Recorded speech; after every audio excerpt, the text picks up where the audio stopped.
जय हिंद बच्चों। आज की 9वीं कक्षा के लिए कविता का शीर्षक है चंद्रग्रहणा से लौटती भेंट और कवि हैं केदारनाथ अग्रवाल। जैसा कि मैंने पिछली कक्षा में चर्चा की है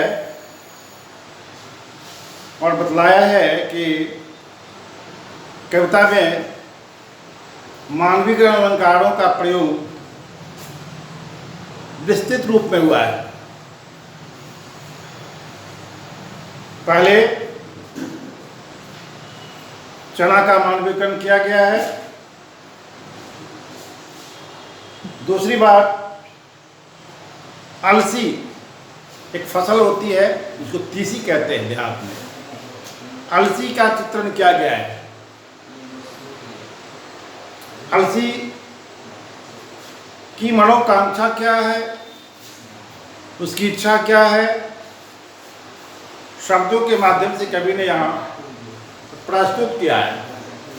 तीसी, अलसी, इसे हठीली कहा गया है। देह की पतली है।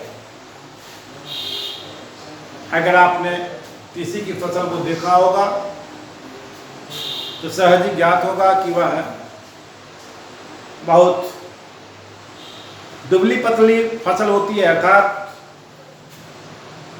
वह बहुत क्षीण कटी वाली होती है, इसलिए उसे हठीली कहा है। और किसी भी फसल को भेद कर वह ऊपर निकल जाती है। उसके माथे पर फूल होती है, नीले फूल होते हैं। नीले फूल वो अपने बारे में क्या बताती है कि वह हठीली है, जिद्दी है। वह नीले फूलों को अपने सिर पर धारण करती है और उसकी इच्छा क्या है, वह बताती है कि जो उसे छुएगा उसे वह अपना हृदय का दान कर देगी। तो अलसी की यह मनोकांक्षा अभिव्यक्त करना मानविक अलंकार का अच्छा उदाहरण है। अब तीसरी उपमा दी जाती है सरसों से, अर्थात सरसों का मानवीकरण किया। सरसों समझते हैं, एक फसल होती है जो तेल होती है उसकी, देहातों में इसको कढ़ाई भी कहते हैं, सरसों भी कहते हैं। और इसके फूल पीले होते हैं। कभी कल्पना करता है सरसों के माध्यम से, और सरसों की न पूछो हो गई सबसे सयानी। सरसों के पौधे बड़े होते हैं, गेहूं से भी बड़े होते हैं। अब गेहूं की खेती में अगर इसको सम्मिलित कर दी जाती है तो गेहूं से ऊपर यह निकल कर पीले फूलों से सज कर प्रकृति को मानो यह संदेश देती है कि मान प्रकृति ने पीली साड़ी पहन ली है। कभी कहता है और सरसों की न पूछो हो गई सबसे सयानी। सयानी का अर्थ होता है सयाना। सयानी के दो अर्थ होते हैं। सयानी माने बड़ी हो जाना, और सयानी कहते चतुरा, चतुर बुद्धि वाली, तीक्ष्ण बुद्धि वाली महिला, लड़की, स्त्री। यह सयानी का अर्थ प्रसंगानुसार है बड़ी हो जाना, अर्थात सरसों की फसल अब लहलहा रही है, उसमें पीले पीले फूल लग गए हैं, दाने आने वाले हैं। दाने आने से पहले की प्रक्रिया में फूल आते हैं। कभी कहता है कि हो गई सबसे सयानी, हाथ पीले कर लिए। मुहावरेदार शब्दों का प्रयोग किया। हाथ पीला करना, शादी करना, विवाह करना, मैरिज करना, हाथ पीले करना, अर्थात इसके फूल पीले हैं। और कभी कल्पना करता है कि इसने हाथ पीले करने के लिए सारी तैयारियां पूरी कर ली हैं। ब्याह मंडप में पधारी, ब्याह के मंडप में वह जयमाला लिए खड़ी है। वह शादी करना चाहती है, सयानी हो गई है, शादी के योग्य हो गई है, इसलिए ब्याह मंडप में पधार चुकी है। और आप जानते होंगे जो कृषक के बेटे होंगे, पुत्र होंगे, वो जानते होंगे कि फसल, सरसों की जो फसल होती है वह फागुन में कटती है और उस समय वह परिपक्व हो जाती है। वो फागुन का महीना, फगुआ का महीना, जिसको होली का महीना कहते हैं। होली उत्साह का प्रतीक है। होली फगुआ में, होली को फगुआ भी कहते हैं।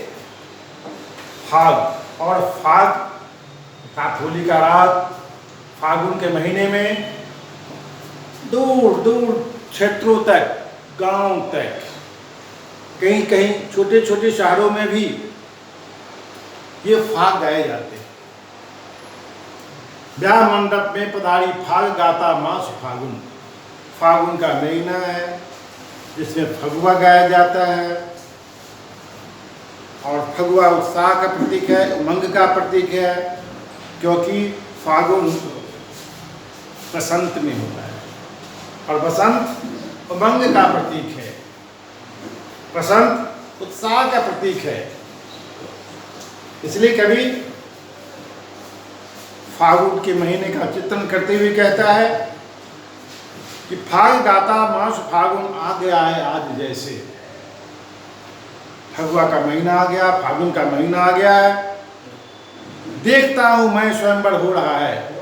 कभी कहता है फसलों का स्वयंवर हो रहा है। फसलों में चना की बात आई है, अलसी की बात आई है, अब सरसों की बात आई है, अर्थात फसलों का स्वयंवर हो रहा है। देखता हूं मैं स्वयंवर हो। स्वयंवर किसको कहते हैं? जिस विधा में लड़कियों को स्वयं वर चुनने का विधान होता है उसको स्वयंवर कहते हैं। स्वयं वर चुने, खुद से वह वर का चयन करती है, उसको स्वयंवर कहते हैं। देखता हूं मैं स्वयंवर हो रहा है, प्रकृति का अनुराग अंचल हिल रहा है। अनुराग अंचल में अनुप्रास बन रहा है। कभी कहता है प्रकृति का अनुराग अंचल हिल रहा है, अर्थात प्रकृति गदगद है। प्रकृति नटी इतनी गदगद है। क्यों गदगद है? क्योंकि फसलें उगाई है, फसलें पक रही हैं और फसल अर्थात अनाज समृद्धि का प्रतीक है, जीवन का प्रतीक है, अर्थात समस्त धरती पर फसलें उगाई है, फसलों का स्वयंवर हो रहा है। इसलिए कभी कहता है प्रकृति का अनुराग अंचल हिल रहा है। अंचल, आंचल, प्रकृति का आंचल लहरा रहा है। आंचल लहराना उसी क्या प्रतीक है। दूसरे पद्यांश में आपने देखा कि अलसी का चित्रण किया गया, सरसों का चित्रण किया गया,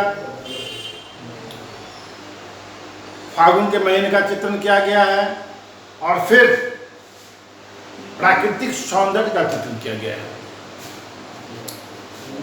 आगे फिर कभी कहता है इस विजन में दूर व्यापारिक नगर से, विजन, विजन बिना जन के अर्थात बिना कोलाहल के, जीवन शून्य अर्थात शांत वातावरण, दूर व्यापारिक नगर से। व्यापारिक नगर किसको कहते हैं? शहर को कहते हैं, जहां व्यापार होते हैं। शहर में अशांति होती है, शहर में चैन नहीं मिलता। कभी कहता है नहीं, जहां वह खड़ा है वह विजन है, व्यापारिक केंद्र से दूर खड़ा है, अर्थात प्राकृतिक सौंदर्य का अवलोकन कर रहा है। वहां प्रकृति की छटा के सिवा कुछ भी नहीं है। प्रेम की प्रिय भूमि उपजाऊ अधिक है, प्रेम की प्रिय भूमि उपजाऊ अधिक है और पैरों के तले एक पोखर। कभी वहां अर्थात चंद्रग्रहण के सौंदर्य का चित्रण करते हुए कहता है कि वह प्राकृतिक सौंदर्य प्रेम उत्पन्न करता है, अर्थात कवि को वह प्राकृतिक सौंदर्य शहरों की अपेक्षा ज्यादा प्रिय लगता है। फिर आगे कहता है, हम फिर अगली कक्षा में आपको बताएंगे। तब तक के लिए धन्यवाद।